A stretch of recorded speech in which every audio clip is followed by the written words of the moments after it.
Sometimes my dear wife of 50 years has taken to referring to herself as the First Lady of Vice.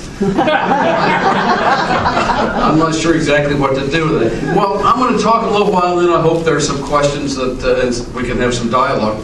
I'm calling what I'm doing now my return engagement, and I'm going to talk with you on three subjects. First, Rip Van Winkle.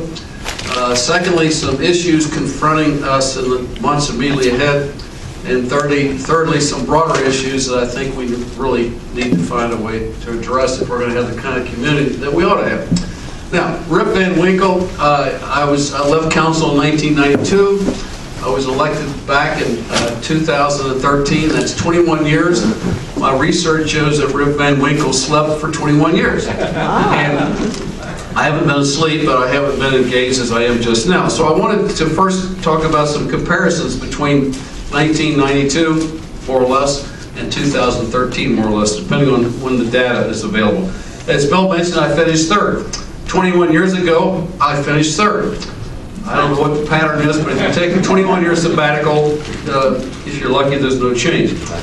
In 1991, the voter turnout was 45%. The voter turnout in November was less than 30%. And I recall times early in my career when the turnout was over 50%. And this represents, I've seen a graph of turnout in the last 40-some years, and it's a line that goes down like this. And we ought to ponder what's wrong with that picture. And a lot of citizens aren't engaged, perhaps for the wrong reasons. The belief that their vote doesn't matter. I was elected a 4-year term, 1991. There were 2-year terms.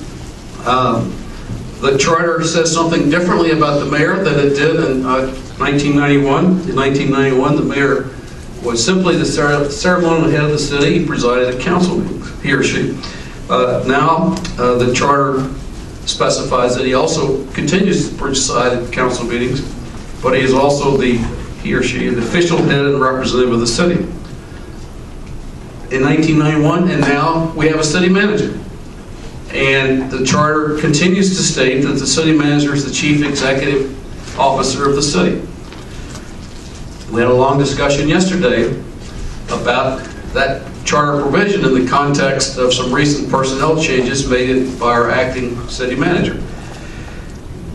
It's not new that there's a tension between the mayor, whoever he or she is, old charter, new charter, and the city manager, and even the council. But it was healthy to have the conversation yesterday.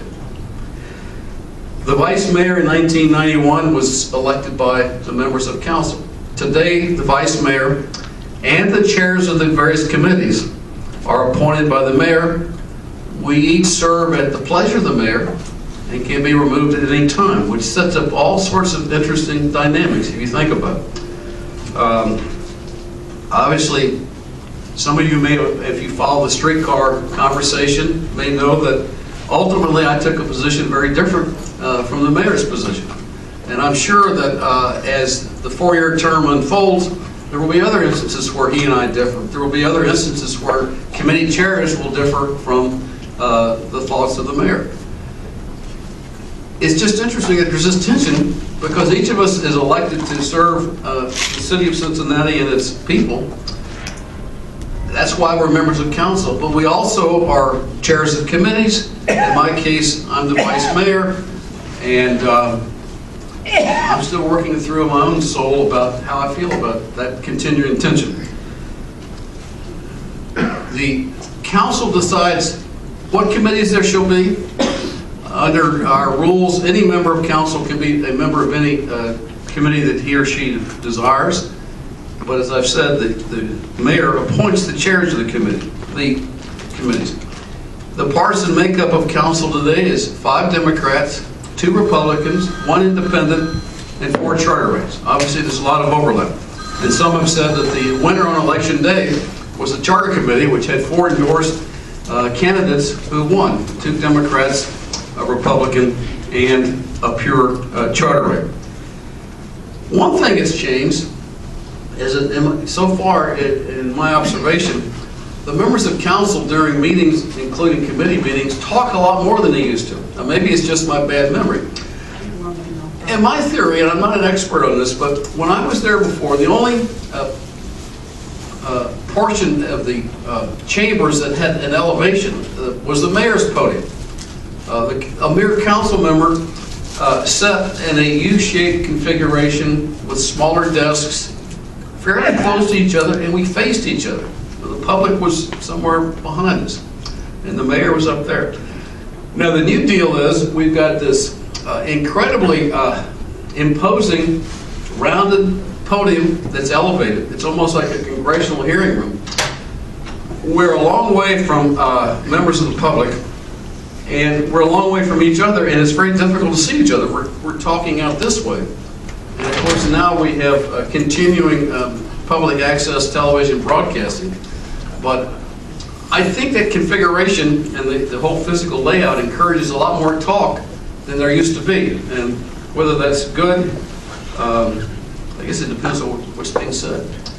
I have some comparative census data between the 1990s and the current time, and it's fascinating stuff, and I won't go into everything that there is. But for instance, between 1990 and 2010, we lost about 70,000 people in population. Our population is slightly below 300,000.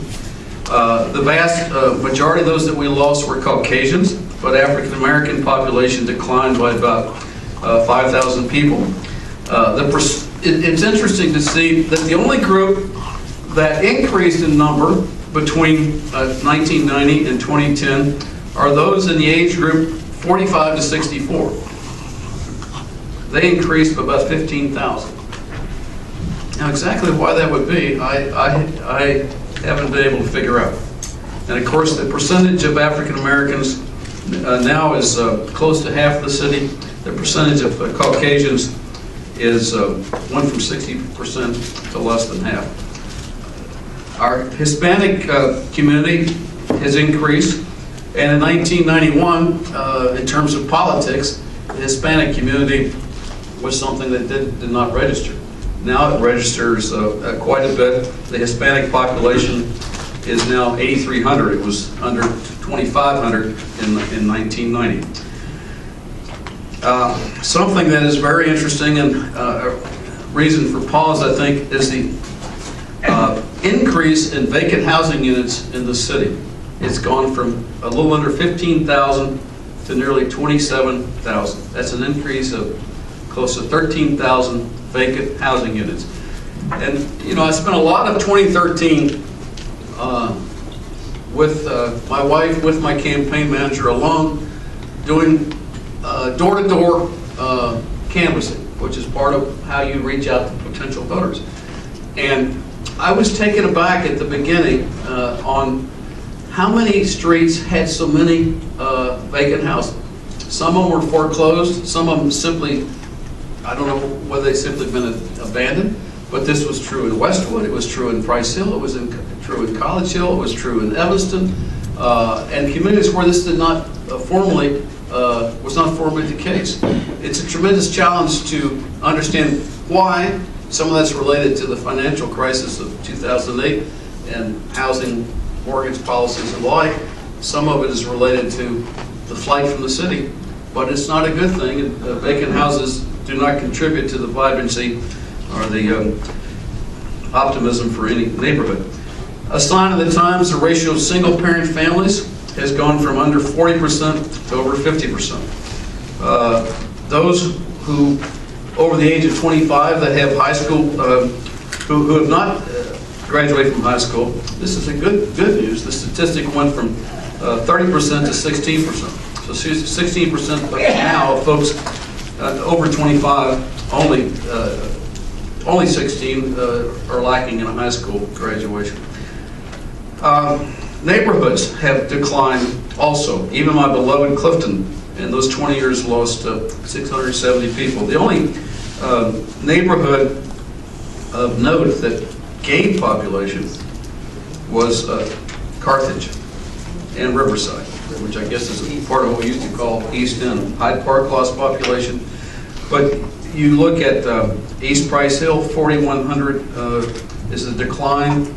Avondale, 6,300. Bond Hill, 3,900. Pleasant Ridge, 1,700. Westwood, 6,000. Oakley, 1,900. College Hill, 1,700. What about North Side? North Side is declined. I was interested at that number, which I didn't highlight. Yeah, I can't find it.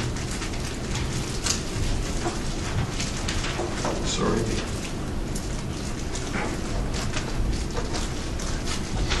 It lost 3,000. Went from 10,500 to 7,500.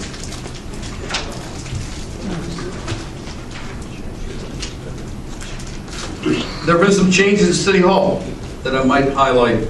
In 1992, we had 8,400 employees. In 2014, we have 5,600 employees, so a decline of 33%. The number of police officers has gone down from 1,300 plus to 950. Firefighters about the same, but this is an interesting statistic. It tells a lot of, I think. The percentage of the general fund budget that goes to police and fire has increased from 39% to 61%. And it's now, that's a 57% change. The general fund operating budget has gone from $233 million to $360 million. That's an increase of 55%. During that period, the cost of living increase nationally was 66%. The pension system, and I'll talk more about this in a moment, the unfunded liability in 1992 was $9 million. Today it's $862 million. Crime statistics. And I had the opportunity to attend the town meeting. The new police chief is attending town meetings that are very well attended, or he's sponsoring town meetings that are very well attended by citizens in each of the districts. And I had the opportunity to go to the District 5 meeting the other night in Mount Airy. The Little Flower lunchroom was packed with folks who had about an hour and a half to express their concerns to the chief. But in District 5, as well as in the city, in the last 3 or 4 years, as well in the last 20 years, in major crime categories, we've had an overall decline in every category except homicide, which is no surprise if you think about how many mornings we get up and read in the newspaper about 4 young men killing each other. You know, apart from the terrible tragedies like the father that shot his son, or his daughter. Thank you. The citizens are most concerned, and the other night, the things that they feel the greatest concern about is drugs and crime that's related to youth. And there's some very heartfelt stories that we heard. Obviously, if you think about downtown and over the Rhine, another area to compare the last 20 years, we don't have a Mabley and Carew anymore. We barely have a Lazarus / Macy's. Brooks Brothers is gone, Saks is leaving, but we got a whole bunch of additional people living in the downtown. We have more boutique hotels than you can shake a hat at. I'm not sure how many boutique hotels can there be, but as long as developers are interested in developing them, and they have some reason to think it can happen. And then of course we have the banks and everything that's represented there. We have all the grand renaissance that's taking place over the Rhine. Jerry Springer came to town during my campaign to help me raise some money. And he made the point that night of how amazed he was that on 2 weekend nights we had 15 to 20,000 folks in Washington Park and over the Rhine, as he expressed it. And we did. And that's just a good sign of the wonderful things that are happening there. We're going to have a streetcar, and we didn't have a streetcar 20 years ago, but we did have a streetcar 60 years ago, as I